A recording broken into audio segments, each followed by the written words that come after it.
Salam Bapak Ibu, saudara-saudari dalam Kristus Yesus. Kita mengucap syukur di hari Pentakosta ini. Digenapi janji Tuhan bagi kita orang yang percaya, yang menanti-nantikan Tuhan. Sebelum Yesus naik ke sorga, Dia berjanji, kamu akan menerima kuasa kalau Roh Kudus turun atas kamu, dan kamu akan menjadi saksiku di Yerusalem, Yudea, Samaria, sampai ke ujung-ujung bumi. Untuk merayakan Pentakosta, hari pencurahan Roh Kudus, kita satukan hati kita berdoa. Bapa di sorga, kami mengucap syukur, berterima kasih.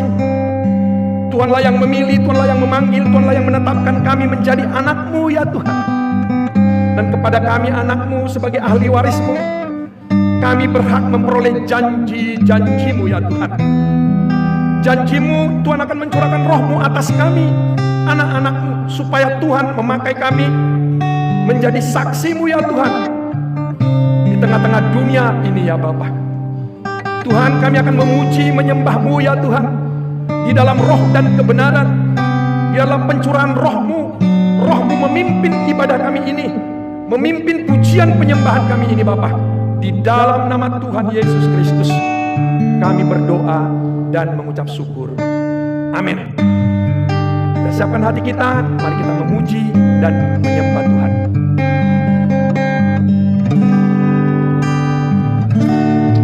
Kau Bapa yang mengasihiku, kuasa-Mu memulihkanku, hati yang baru Kau berikan untukku dapat melihat rencana-Mu indah bagiku. Kau ada di setiap jalanku, hatiku haus dan lapar akan Engkau. Kaulah segalanya Tuhan, Kaulah segalanya.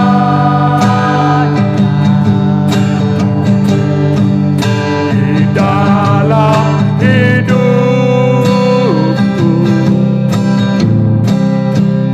kerajaan-Mu, kebenaran-Mu, itu bagianku.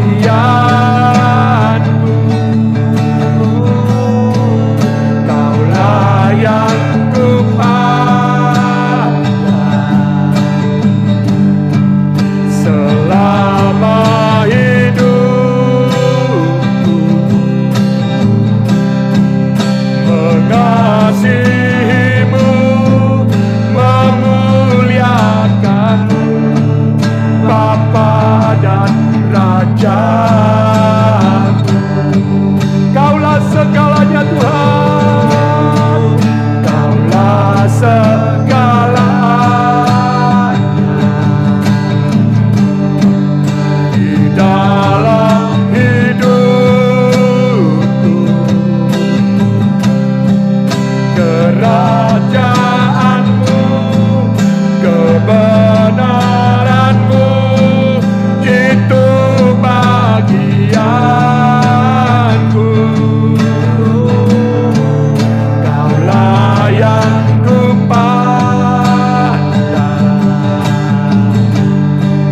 selama hidup. Mengasihi-Mu Tuhan, mengasihi-Mu, memuliakan-Mu, Bapa dan Raja. Mengasihi-Mu Tuhan, mengasihi-Mu, memuliakan-Mu, Bapa dan Raja. Engkaulah bagian kami ya Tuhan, Kaulah segalanya bagi kami. Hanya Kaulah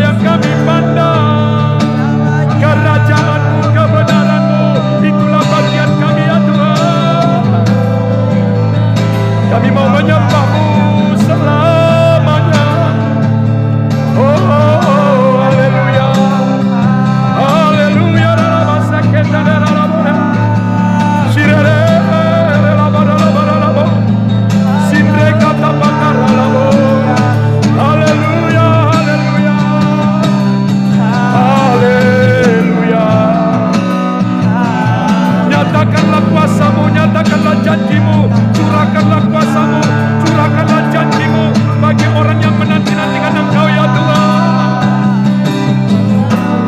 Sebab orang yang menanti-nantikan Tuhan akan mendapat kekuatan baru seperti burung Raja Wali dengan sayap yang akan terbang mengatasi semuanya ya. Beri kekuatan baru, beri kuasa kepada kami. Haleluya. Iralaba sakatanaralaba. Shiralabaralabaralaba. Hati kami haus, hati kami rindu, hati kami lapar ya Tuhan akan Engkau. Hanya Kaulah ya Tuhan, hanya Kau yang kami rindukan, hanya Kau ya Tuhan, hanya Kaulah segalanya. Oh, Uralaba seketene, Shiralaba sande kata karala bure laba, Shikitanarala bure de.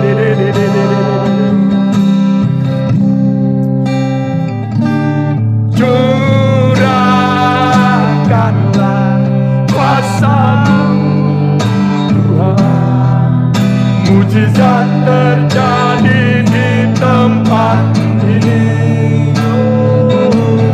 Curahkanlah kuasa-Mu Tuhan, mujizat terjadi sekarang.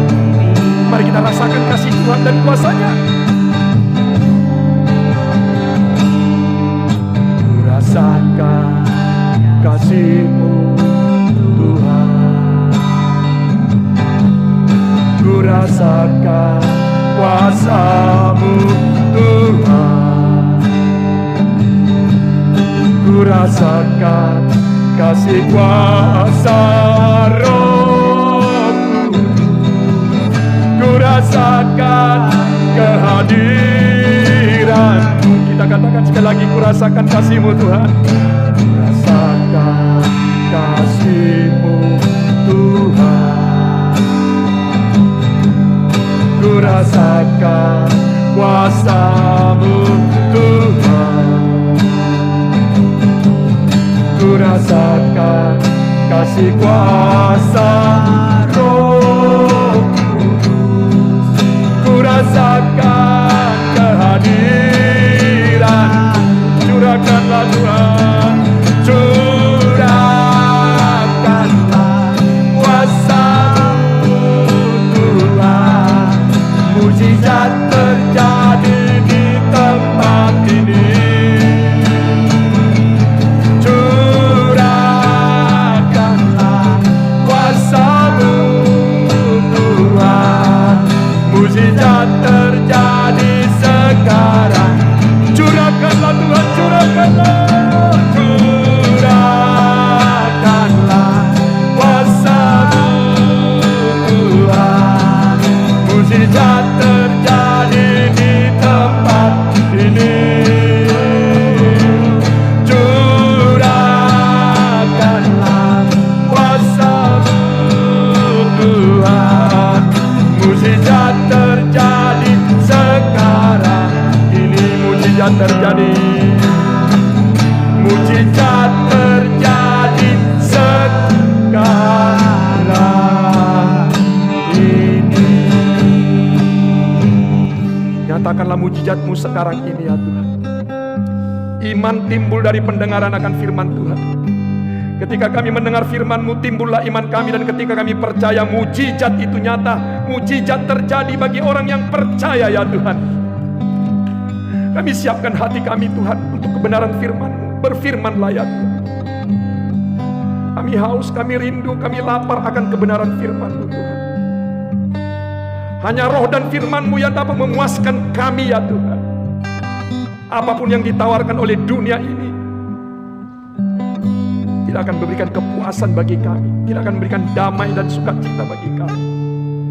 Roh dan firman-Mu lah ya Tuhan, memberikan ketenangan bagi kami, membangkitkan iman kami, pengharapan kami, kasih kami kepadamu, dan kasih kami kepada sesama. Taruhkan hati yang lembut di hati kami Bapa, untuk menerima kebenaran firman. Ketika benih firman ditabur jatuh di tanah yang baik, yaitu sikap hati yang lembut dan terbuka, maka benih firman itu akan berakar, dia akan bertumbuh, dia akan berbuah 30, 60, bahkan 100 kali lipat. Hidup berkelimpahan Tuhan tawarkan kepada orang yang percaya dan haus lapar akan kebenaran firman. Damai sejahtera Allah memelihara hati dan pikiran kami untuk menyambut firman-Mu. Di dalam nama Tuhan Yesus Kristus kami berdoa mengucap syukur. Amin.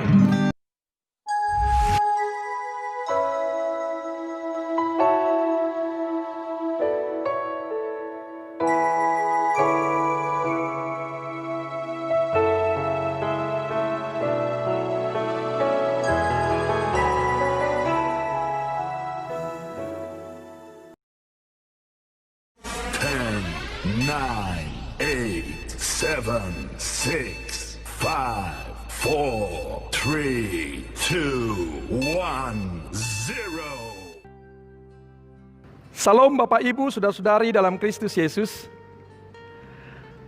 Di hari Pentakosta ini, tanggal 31 Mei 2020, firman Tuhan kepada kita digenapi janji Tuhan, yaitu janji Tuhan tentang pencurahan Roh Kudus bagi orang yang percaya. Kisah Rasul 2 ayat 1 sampai ayat yang keempat. Demikian firman Tuhan. Ketika tiba hari Pentakosta, semua orang percaya berkumpul di satu tempat.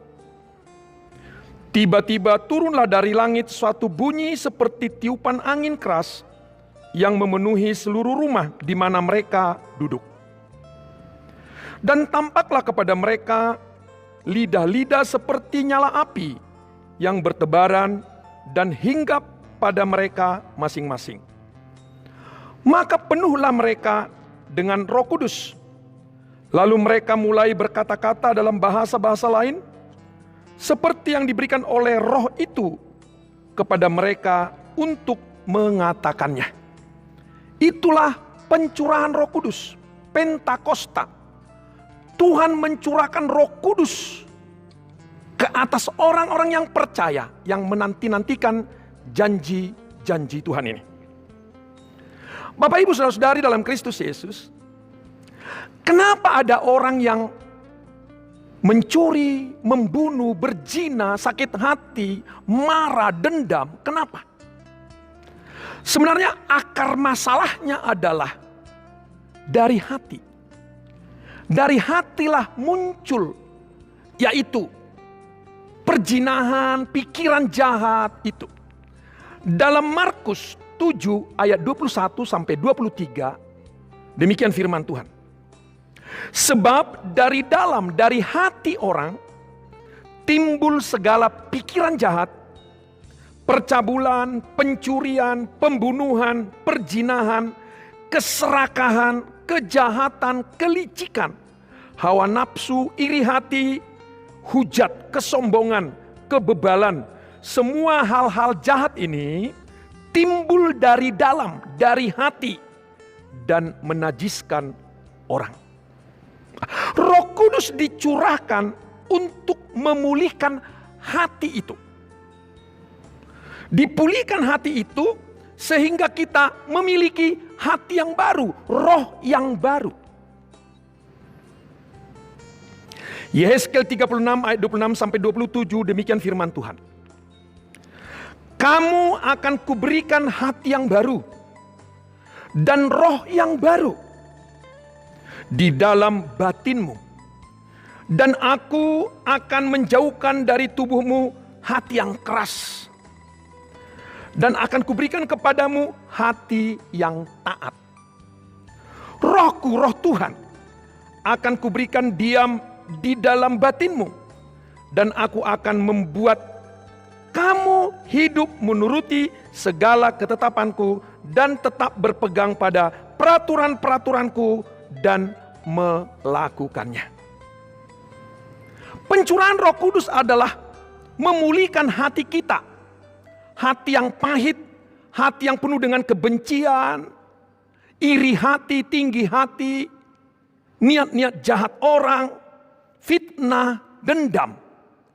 Ketika dicurahkan Roh Kudus, dipulihkanlah hati kita menjadi hati kita penuh dengan kasih, buah roh, sukacita, damai sejahtera, kebaikan, kemurahan, kesetiaan, kelemah lembutan, dan penguasaan diri. 9 buah roh diubahkan oleh roh ketika roh dicurahkan di hati kita. Yang kedua, Roh Kudus dicurahkan kepada kita supaya kita menjadi saksi. Supaya kita menjadi saksi. Kisah Rasul 1 ayat 8 berkata, kamu akan menerima kuasa kalau Roh Kudus turun atas kamu. Kamu akan menjadi saksiku di Yerusalem, di seluruh Judea, di Samaria, sampai ke ujung bumi. Ya. Kita harus bersaksi. Itu keharusan, kewajiban kita harus bersaksi. Bagaimana supaya kesaksian kita didengar dan percaya orang yang mendengar kesaksian kita? Kesaksian kita harus disertai dengan tanda-tanda dan mujizat. Sama seperti Yesus. Ketika Yesus mengajar, bersaksi tentang kerajaan Allah, kesaksiannya disertai dengan tanda-tanda dan mujizat. Sehingga orang mau mendengar dan orang percaya. Mujizat-mujizat memberikan tanda kepada kesaksian itu, meneguhkan kesaksian itu. Yang sakit disembuhkan, yang buta dapat melihat, yang lumpuh bisa berjalan, yang tuli bisa mendengar, bahkan yang mati bisa dibangkitkan. Itu membuat orang yang mendengar kesaksian itu percaya kepada Yesus. Itu sebabnya bagaimana supaya kesaksian kita disertai dengan tanda-tanda dan mujizat. Roh Kudus dicurahkan.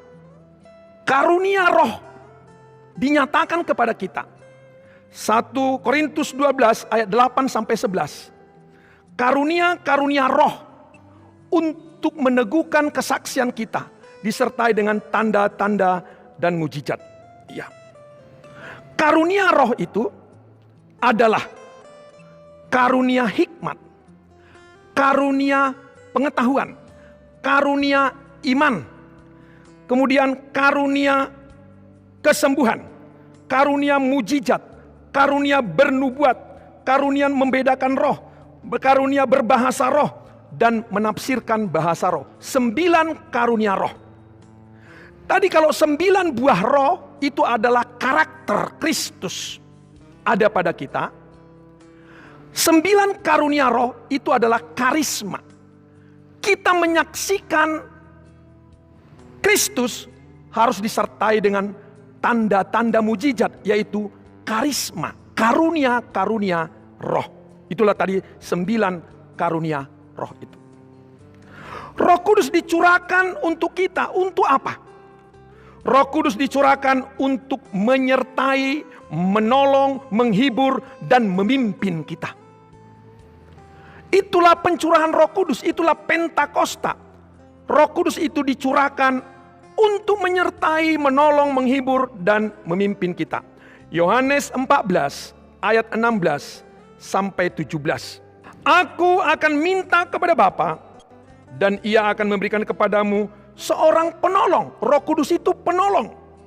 Yang lain supaya Ia menyertai kamu selama-lamanya. Roh Kudus itu menyertai kita, yaitu roh kebenaran. Dunia tidak dapat menerima Dia sebab dunia tidak melihat Dia dan tidak mengenal Dia. Tetapi kamu mengenal Dia sebab Ia menyertai kamu. Roh Kudus menyertai kita dan akan diam dalam kamu. Roh Kudus dicurahkan untuk apa? Untuk memimpin kita. Memimpin kita dari kebenaran kepada kebenaran. Yohanes 16 ayat yang ke-13, demikianlah firman Tuhan. Apabila Ia datang, yaitu Roh Kudus, roh kebenaran, Ia akan memimpin kamu ke dalam seluruh kebenaran. Sebab Ia tidak akan berkata-kata dari dirinya sendiri, tetapi engkau Tetapi segala sesuatu yang didengarnya, itulah yang akan dikatakannya, dan ia akan memberitakan kepadamu hal-hal yang akan datang. Roh Kudus, roh kebenaran, akan memimpin kita kepada seluruh kebenaran. Janji Tuhan, jalan hidup orang benar. Kalau kita hidup benar, berjalan di jalan yang benar, seperti cahaya fajar yang kian bertambah terang sampai rembang tengah hari.